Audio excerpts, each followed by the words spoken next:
Maaksyon nga sinukliay sa kinumo ang nasaksihan sa mga tao ug sa mga motorista sa Mandaue City. Nakuhaan og video ang panghitabo nga gikalamigitan usab sa duha ka mga drivers. Ang detalye sa report ni Nico Serino.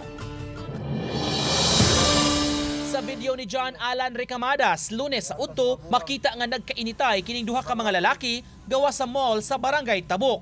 Ang usa naghayang nagani sa nahitabo nga sinumbagay. Matud sa uploader, daw nakalitan sab ang mga tao pag-una kay nitan-aw lang. Nahunong kini dihang duna nay miuwang sa duha ug lakip sa miduol kining taga BFP. Kitanaw gid daan gid sila. Nagawat ngay sa pastig sa pasahero or wala na kinabot ba. Kay mo tanaw na ko, kitanaw na yung kauban.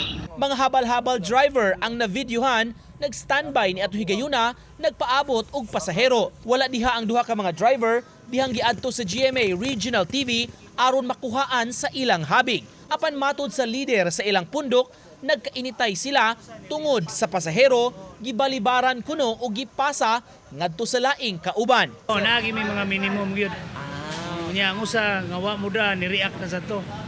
Ni kuan na to anak mo na nga nahitabo tong ilang init ilang kuan niya medyo inani lagi nga pulos lagi mga lakpuan gyud mga driver di gyud maglikayan gyud. Gawas gyud ang ilang kainit sa ulo. Wala sa mablotter sa police station ang maong insidente. Nagkaareglo ra gani ang duha o gani ang iyang mga kaubanan dunay tambag alang kanila. Pag gikan to ko na okay man sila. Okay ra. Duha na matay ka duha mo diha. Duha rasat balik rasat sa normal ra. Kung na mo ganinit likayan na lang gina. Kung na magyaw-yaw gani nga unsay nga murag tanaw nimo makapainit mo. Biya na lagi ka. Sa iyang bahin ng chairman sa Committee on Transportation sa Konseho, nakakomentaryo usab human makita ang maong video. Kinibitong kainit sa wa magitoy makuha ang kabunog lang gyud nila.